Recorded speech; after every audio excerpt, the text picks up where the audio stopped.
और उम्र है, ये कसम खाने आई है कि झारखंड में परिवर्तन होकर रहेगा।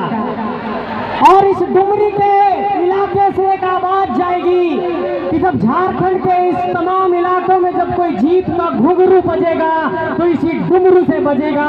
ये ऐलान हम यहाँ से करना चाहते हैं।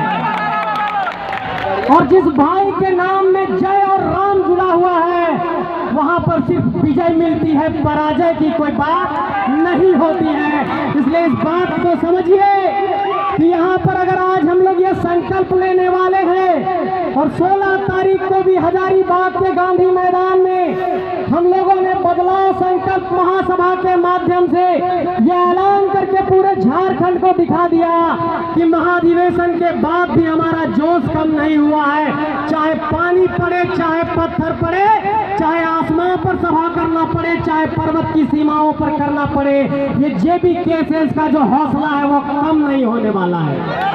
इसलिए हम ये कहना चाहते हैं मेरे साथियों, ये जो झारखंड के कोने कोने से आवाज निकली है और झारखंडियों को हक देने की जो आवाज निकली है वो झारखंड के 32,623 गांवों तक गई है। और ये आवाज तब तक नहीं रुकेगी जब तक जीत का झंडा हम पारसनाथ की पहाड़ी पर लहरा नहीं देते। ये हम कहना चाहते हैं और हम लोग ये कहते हैं बार बार कि पारसनाथ की धरती से एक इतिहास लिखा जाएगा।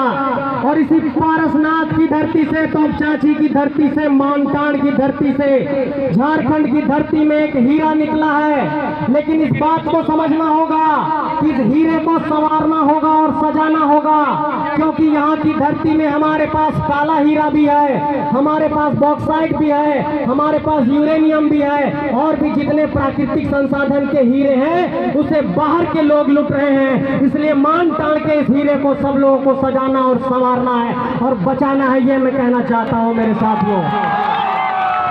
एक बात और ये कहना चाहते हैं कि जो लोग बार बार ये कहते हैं कि ये झारखंड के लोग झारखंडी के नाम पर नफरत फैलाते हैं, उनसे हम ये कहना चाहते हैं कि अपना हक मांगना नफरत नहीं होता। अगर अपने हक मांगने के लिए अगर किसी से लड़ना पड़ेगा और जहां पर भी जिस मोर्चे पर जिस तरीके से जिससे भी टकराना पड़ेगा, ये नौजवान पीढ़ी टकराने को तैयार है। ये नौजवान पीढ़ी रुकने वाली नहीं है। और साथियों एक बात और कहना चाहता हूं कि अगर इस देश में क्षेत्रवाद की बात आती है तो आप देखिए, अगर पंजाब पंजाबियों का है, महाराष्ट्र मराठियों का है, बिहार बिहारियों का है, तो ये झारखंड सिर्फ झारखंडियों का है मेरे साथियों। ये झारखंड पर यहाँ पर अतिक्रमण नहीं चलेगा। और झारखंड की जो 3rd और 4th ग्रेड की नौकरी में हम लोग प्राथमिकता की बात कर रहे हैं, इसे स्पष्ट नियोजन नीति और स्थानीय नीति से ही पूरा किया जा सकता है।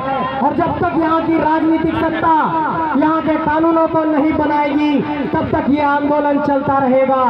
झारखंड में 4 बहुत बड़े मसले हैं जिस पर आप लोगों का ध्यान दिलाना चाहता हूँ। झारखंड की स्थानीय नीति, झारखंड की नियोजन नीति, झारखंड की पुनर्वास नीति और झारखंड में जो ओबीसी का आरक्षण है वो 27% नहीं है साथियों। और हम लोग मोर दिन जो यहाँ पर जमा हुए हैं, आदिवासी समाज के भी हैं, पिछड़े समाज के भी हैं, लेकिन इस बात पर आपको गौर करना होगा कि झारखंड में तभी कल्याण होगा जब यहाँ पर आदिवासियों को हक मिले, जब यहाँ के आदिवासियों की जमीनों को लूटना बंद किया जाए, यहाँ के मूलवासियों के जमीनों को लूटना बंद किया जाए। और 1908 में सीएनटी का कानून बना, उसके बावजूद भी हमारे जमीनें लूट रही है। इसलिए आप सबसे ये कहना चाहते हैं कि अगर 1908 का कानून अभी के तारीख में चल सकता है, सीएनटी का कानून, तो 1932 का खतियान भी आपको लागू करना होगा। ये ऐलान यहाँ के कसमाकुरा के मैदान से करना चाहते हैं। और मोती भाई ने बताया कि कैसे 1908 का, 1932 का, 1964 का और जिला आधारित अंतिम सर्वे से यहाँ की स्थानीयता परिभाषित हो सकती है। अगर आपको नहीं समझ में आ रहा है तो खाली करिए गद्दी, यहाँ पर नौजवान तैयार है सत्ता संभालने के लिए। हम लोग यहाँ पर कसमाकुरा और डुमरी में और झारखंड के तमाम इलाकों में जो ये जनसैलाब और भीड़ उमड़ रहा है वो यूं ही नहीं उमड़ रही है। और ये मत सोचिए कि हमारे साथी पढ़े लिखे नहीं है, हमारे नेता पीएचडी है, हमारे भाई मास्टर हैं, हमारे मनोज भाई पीएचडी कर रहे हैं, हमारे और साथी पढ़े लिखे हैं, सब पढ़े लिखे नौजवान हैं। कलम की ताकत हमारे जितने कल हाथों में है, उतना ही ताकत हमारे हौसले और छाती में धरती को बदलने की है।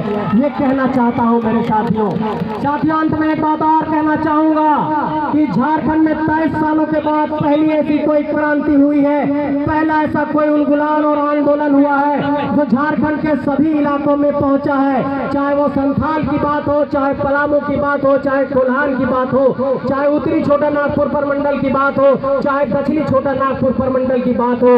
जो लोग हमें कमजोर दिखाने की कोशिश करते हैं, वो सिर्फ ये आरोप लगाते हैं कि सिर्फ धनबाद और डुमरी में ये भीड़ है, लेकिन उनको ये बताना चाहते हैं कि जो हजारीबाग के उत्तरी छोटा नागपुर के प्रमंडल के मुख्य में जो भीड़ उमड़ी, वो भीड़ कहाँ की थी। और लोग ये कहते हैं कि ये जातियों का एक तरीके से आंदोलन है, लेकिन मैं ये ऐलान करना चाहता हूँ कि मेरा नाम संजय मेहता है और मुझे यहाँ पर बोलने का अवसर मिला है। तो ये संजय मेहता कैसे आया, ये मनोज यादव कैसे आए, ये सभी का सामाजिक समीकरण यहाँ मिला हुआ है। जो हमें कमजोर करने की कोशिश करते हैं वही ये आरोप लगाते हैं। और यही तो बात है कि यहाँ का प्रशासनिक अमला डर गया।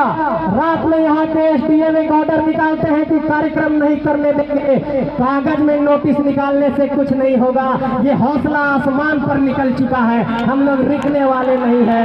और अनुमंडल पदाधिकारी के एक आदेश से यहाँ पर कार्यक्रम नहीं रुकेगा। व्हाट्सएप में एक मैसेज घूमेगा तो 50,000 की भीड़ आ जाएगी। बड़े बड़े राजनीतिक प्रबंधन, राजनीतिक नेता, बड़े बड़े सियासी जो यहाँ के नेता हैं वो घबरा रहे हैं। तेरे भाई ऐसा क्या जादू है कि एक बार में इतनी भीड़ उमड़ रही है। बात जादू की नहीं है, बात हक की है। झारखंडी जाग चुके हैं, अब अपना हक लेकर के ही घर जाएंगे। अब चाहे पारसनाथ से करना पड़े, चाहे रांची के विधानसभा से करना पड़े, अब घर जाएंगे तो हक लेकर के जाएंगे, ऐसे नहीं लौटने वाले हैं। यह ऐलान करना चाहते हैं। और अंत में एक बात और कह रहा हूँ कि एक नए क्रांति और नए इनकलाब का ऐलान है। इस इनकलाब की आवाज को नहीं रुकने दीजिएगा।